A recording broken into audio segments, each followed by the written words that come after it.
Okay, so this is where we left off in class, and I'm really sorry we didn't get a chance to finish this lecture. This was the last slide I had shown, talking about the ethics that we are all bound by. So no matter if we're a therapist, a clinician, or a researcher, or an educator, we all have a certain code of ethics that we have to abide by. And so those are reviewed in your textbook, some of the key ones. But if you wanted to find all of them, you can look up the APA Code of Ethics 2017 to find the most recent version. And the one that I tried to talk a little bit more about was confidentiality and the limits to confidentiality. There are definitely some exceptions. So I talked about how, if you're training with your supervisor, you have an exception to confidentiality where you're allowed to share stuff about your clients in order to get that feedback and that training. But the other important limit to confidentiality does have to do with the duty to protect. So again, if a client or even a student or a research participant were to disclose that they are a threat to someone else, an identifiable target, then you have an obligation as a psychological professional to not only notify the legal services, but also legal resources, but also the identifiable target, right? So that they can protect themselves and access any sort of measures from the police department or whatnot. Okay, so the next topic has to do with business and mental health. And mental health obviously interacts with business because work, as you see here on the slide, work is the leading source of stress for people. It's what research shows. Yes, family is stressful, and there's other life events that can certainly be stressful, but our chronic stress largely is the result of work. And so you see some of the statistics up here. 40% plus of workers find their jobs very stressful, believe them to be bad for their mental health and their general health. I'm not one of them. Even though I get stressed out at work, I definitely find a lot of joy in my work. So take comfort. I'm okay. And then, it's actually one reason why I stress for students. Do what you love, right? Because if you work the rest of your life doing what you hate, that's going to exacerbate the stress and its effects on your mental and physical health. So the other statistic, and I'm sorry that image there covers up that last part, but 60% of absences from work can be traced to stress and stress-related mental health issues, right? So not just physical health, but mental health is a big reason why people miss a lot of work. I promise that's not a self-portrait. I just thought it was a funny image related to job stress. And then stress obviously can contribute because of work. Stress can contribute to poor productivity, more accidents, so more accidents on the job, right? You hear some about some of these stories on the news about explosions happening, or chemical leaks, or God forbid, air traffic control. There be some problems or potential catastrophes related to that. And it can be not just the sleep deprivation, but also stress-related sleep deprivation. So making mistakes, right, when we're stressed out, when we're rushed, right, we tend to make some mistakes. You guys have seen that a little bit over the semester, and I appreciate your patience, but mistakes happen. Employee departure, as your text calls it, but basically leaving a job. Insurance costs, right, and that's largely because of the effects of stress, right? People actually might go to the physician or go to a mental health provider and then use their insurance to cover that, right? So it can definitely influence the cost of insurance. And then workman's comp, right? So just to emphasize the role that stress has and its toll it can take on businesses, as you see that last bullet point there, is that the cost to U.S. businesses from stress and mental health, it's estimated to be about $42 billion, right? So it's definitely not a small impact. So as a result, there are many businesses and companies, and actually the university is one of them, that provide mental health care in the workplace. And the idea is prevention is less costly. It's less expensive than intervention, right? Prevention is more cost effective than intervention. So many workplaces do. They invest in the mental and physical health of their employees. And there's two ways that that can be done is employee assistance programs, and you see the details there. Mental health facility or services are actually made available by a workplace or a business. Or some businesses will actually bring in mental health professionals for their employees. So they actually are mental health professionals who work for the business in order to treat, in order to process, in order to support their employees. And then another example of a resource for employees are stress reduction and problem solving seminars. And so this is where the business will offer workshops or work group sessions for their employees so that we can learn, healthy coping strategies, how to solve problems, how to deal with conflict, for example, conflict in the workplace or other sort of inherent difficulties that happen at work. And then how to handle and reduce stress. And this is something, the university does have. We have employee programs where we're actually, rewarded for, how many times a week we work out, how many steps, right, my Fitbit, how many steps a day that we accumulate, eating healthy. There's all kinds of different types of incentives out there encouraging those healthy behaviors, all in the name of prevention. So that's one way, once again, that businesses and mental health interact.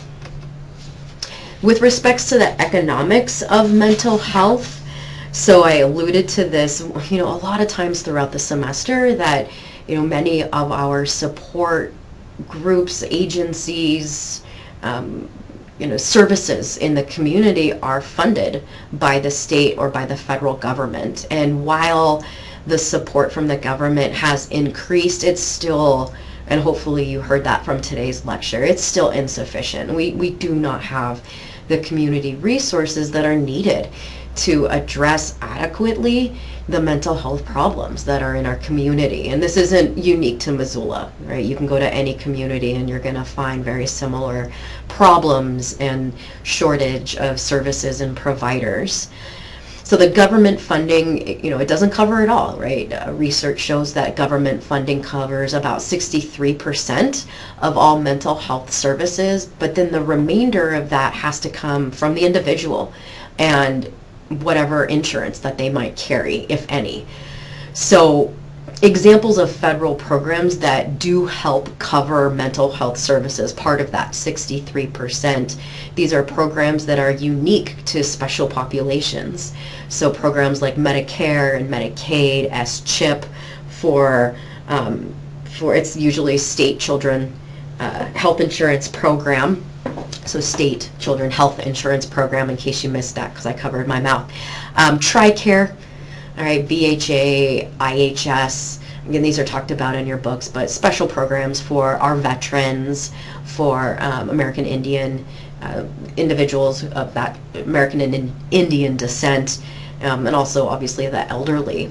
And then the rest of mental health services, it is left up to the individual. It's left up to us and whatever insurance that we may cover, we may carry. And so insurance companies, what they've done is implement managed care programs and peer review systems. So example of managed care, Blue Cross, Blue Shield, Aetna, Pacific. There's a lot of different insurance companies out there. Pacific, oh my gosh, I'm blanking on the name, but things like systems like Blue Cross Blue Shield, for example. And what is extraordinary and fascinating is that it is these systems that are deciding which therapist a client can see, the cost of session. Right, so even though a therapist might have their set fee, an insurance company might charge that therapist, because the therapist is using that insurance, an additional fee, so then the fee for the session goes up, right? Because that has to trickle down to the client. So many times managed care does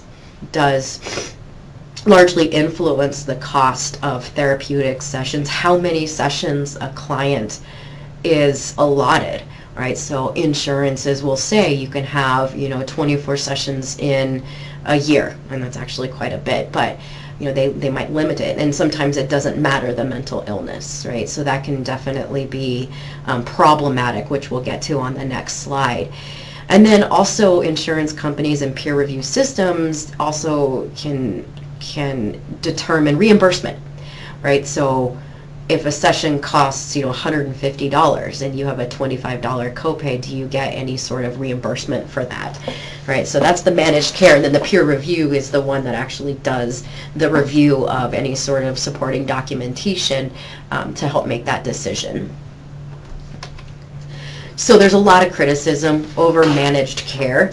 One of the major criticisms is that the oversight of managed care and peer review systems results in a lack of confidentiality, right? So I have the right as a client to have my information confidential, right? My mental illness and my course of treatment and my prognosis and the details of perhaps what we're working on in therapy. I mean, that's confidential, that's protected information. But because insurance companies, managed care is making these decisions that we just talked about on the previous slide, that confidentiality can be threatened, right? So there's definitely a debate about that. Another criticism over managed care is they often prioritize short-term therapies. So they often will cover maybe biological treatments, for example, medications, but they may not cover more long-term and often more effective interventions like psychotherapy, right? So, one of the big messages I hope you guys have taken from this class is the gold standard approach to treatment is the combination of meds and therapy, right? Therapy alone is amazing, and meds alone can be great. They can address the symptoms of mental illness, but the best prognosis is the combination of the two. And unfortunately, because of the bottom line, right, the dollar and profit and all of that stuff, oftentimes insurance companies cover only the biological portion of the approach to treatment, which can be super controversial and obviously a hot topic. And then another criticism of managed care is that it's inequitable. When you compare what insurance companies cover for mental disorders and physical disorders, there's often an inequity there with respect to length of coverage, reimbursement for coverage, type of coverage. I mean, it's just, it's not, it hasn't been equitable, the care of mental and physical illnesses. So to address that inequity, in 2008, Congress passed the Mental Health Parity and Addiction Equity Act. And what this was designed to do was to make the treatment of mental illnesses as well as addiction is covered in that, but it's specified in this title, was to make the coverage and the care for mental health and addiction equal to that of physical health, right? That they couldn't essentially discriminate and shorten length of treatment and charge more for mental health illnesses than physical disorders. Unfortunately, even though it was a mandate, there wasn't any consequences for insurance companies who didn't provide equitable treatment, right? So insurance companies essentially, despite this law, there was no punishment. There was no accountability. So very few insurance companies have complied with this equitability requirement. It really wasn't until The Affordable Care Act, so Obamacare as it's known, in 2010, and then a special provision in that. It was the 2014 provision within the Affordable Care Act that actually mandated parity and implemented consequences for insurance companies who did not provide equitable treatment. And unfortunately, there are still few insurance companies who don't provide equitable treatment, again, in terms of the amount of coverage, the amount of reimbursement, the length of treatment, right? But there are many more who are starting to make mental health and physical health disorders, the treatment of the disorders, equal because of these provisions and consequences now within the Affordable Care Act. So no matter how you feel about politics, right, I know this is a hot topic, the bottom line, the truth of the matter is that if Obamacare or the Affordable Care Act were to be repealed, completely repealed, or if certain parts of it are revised, including this mental health parity provision, then it's possible. It's possible that we can see a reversal in the equitable treatment of mental disorders, which is extremely unfortunate. So let's talk a little bit about, and by let's I mean me, about technology and mental health. So obviously technology is ever changing. It's more and more readily available, and with the increased use of technology, it's no wonder that we're seeing changes in the field of mental health. And some of those changes are not good ones, and some of them are positive. So let's just review a few of these. Technology can provide new triggers, new triggers for individuals who are struggling with maybe anxiety and depression. If you think about it, one example is how bullying has changed, has evolved, and how stalking has evolved with technology. Right? When I was in high school and in junior high, bullying was about a face-to-face confrontation, on the playground or wherever, right? But now you have these social media sites, and you have, Snapchat, and you have all these different apps and in ways to anonymously bully and stalk individuals, and it's really taken it to a new level. And it's also exacerbated the amount of mental health concerns we've seen, not just in adults, but in our adolescents, right? Anxieties and depressions and school phobia and things like that. So one of the obvious negative effects of technology. Technology has also led to an exacerbation of maladaptive behaviors. So, one example your text talks about is online gambling and gambling in general, right? People who have an addiction to gambling, it used to be just you actually had to go to that casino, or you actually had to go to that facility in order to gamble. But now, with technology, online gambling has really exacerbated, right? Increased the potential to engage in that, potentially unhealthy behavior. Another negative effect of technology is that we are seeing new pathology emerge, right? So with the evolution of technology, different types of mental illnesses have been proposed, and one of these that your text talks about is internet use disorder. It's actually being considered in the next version of the DSM as a type of mental illness, right? So people who like an addiction to gambling or social media or whatever, and I guess social media is the internet, right? But like people who have an addiction to, different types of psychotropic or non-substance related, that's the word I'm looking for, that's the term, addictions. This is a new non-substance related addictive addiction that is emerging, right? So people who have this compulsion to use and be on the internet, Right? There's actually been some research done where people, when the internet and smartphones are removed, they actually have the physiological response of withdrawal, shaky, sweaty, kind of that clammy feeling, increased heart rate, right? There's an actual physiological response after a certain amount of time of not having their technology. So super fascinating. It'll be interesting to see where that goes.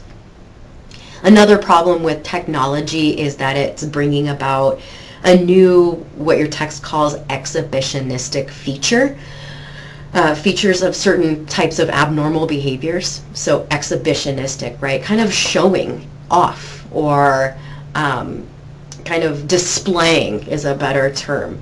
Displaying these symptoms related to mental illness, right? So the image I have here, it's that hashtag thinspirational, something we covered in the disordered eating chapter, or the chapters on disordered eating and eating disorders, where individuals are posting pictures of themselves extremely emaciated and using that to thinspire, right, or inspire other individuals. Then your text has some more information about people who are actually self-harming and cutting and posting pictures and videos on Instagram and other websites. And sometimes it says, look what I'm doing, and it's because you did this, or sometimes it's for attention, and sometimes it's a call for help. But the bottom line is that technology is changing the way that we display symptomatology of mental illness, right? And then another negative effect of technology on mental health has to do with the increased usage of technology that we're seeing. There's a lot of research starting to come out how increased screen time in kids is having a negative effect on their mental health, right? So as the bullet point says here, increased technology use can be associated with higher rates of depression, anxiety. We're also seeing, higher rates of like impulse control issues and attention spans being compromised with increased exposure to screen time. So a lot of new evidence on the negative effects of technology use in our kiddos. One of the positive things about technology and mental health is that technology has expanded our ability to provide treatment, right? And even beyond mental health, I mean, technology's expanded our ability to provide lectures in psychology, right? So it's not, it's noteworthy to recognize that it's only because of technology I'm able to finish this lecture, right? So this idea of telemental health or cyber therapy, right? Long distance therapy, maybe for individuals who have, some functional disabilities, who can't commute to and from a therapist's office, or maybe they have transportation issues, or maybe it's bad weather, or who knows, but the availability and access to treatment has really increased because of technology and the type of treatment, right? Even, the ability to provide virtual realities for people who are struggling with PTSD, and the avatar, right? Those are things that we looked at in those chapters. It's all because of technology. On the flip side, there's also more websites for mental health, and that can be good. That can definitely be positive because we're educating the public about mental health, right? And hopefully that increased education will lead to increased understanding, more empathy, maybe more compassion, right? Decrease the stigma. But one of the problems, as you could probably imagine, is that with those websites, there's also a lot of misinformation out there. Right? So Googling symptoms and all of a sudden thinking you have this major mental illness when it might be something else, right? So the self-diagnosis, it's a dangerous thing, right? For lack of a better word. It's a very, risky situation to put all that information out there and express lay people to be able to interpret it appropriately, right? It's one reason I love this class, is because I can give you this information and help you process it so you understand it clearly, and hopefully that's something that's happened over the course of the semester. But bottom line is technology, it's allowed for, a growth in treatment options and access to treatment, but there's definitely a problem with that plethora of information, right? Don't turn to Dr. Google, right? Make sure that you're seeing a certified, right, licensed practitioner when reaching out for mental health concerns. And then the last slide that I didn't give you guys because it ended up got pushed back to the last page of the notes, just had to do with the person within the profession. So mental health professionals and not just therapists, but once again, educators and researchers, it is impossible for us to not be influenced by our own needs and goals, right? It's important to be objective, right? When we teach and when we do therapy, when we research, we try to compartmentalize, right, our issues and our histories and our objectives, what we hope to attain, right? Because it's about, it's about the student and it's about the client, and we want to allow you to come into your own as a student or as a client. So it's really important to compartmentalize, but sometimes that doesn't happen, right? We're human. Stuff happens in our lives too. So it's possible that even our negative experiences can kind of infiltrate our profession. And it's important to recognize, it's important to acknowledge that many therapists, and this is a statistic out of your textbook, so I don't know in terms of how many psychologists who are teachers or researchers go to therapy, but with respect to therapists themselves go to therapy. A large percentage of them do. In fact, when I was in graduate school, it was a requirement that you go to therapy. Even if you didn't have a severe mental illness, you were expected to go to therapy at some point in I think it was our first year, to kind of process, this new transition and what we were getting into and any sort of life events that we may have wanted to talk about.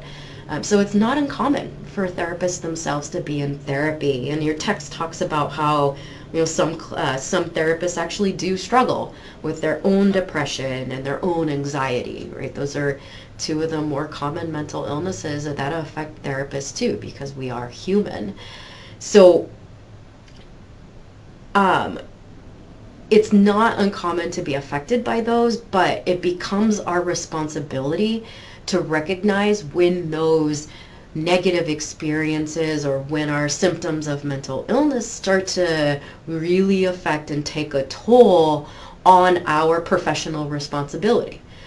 If our anxiety or depression is affecting our ability to do objective therapy or to teach objectively or to research objectively, that's where our responsibility comes in.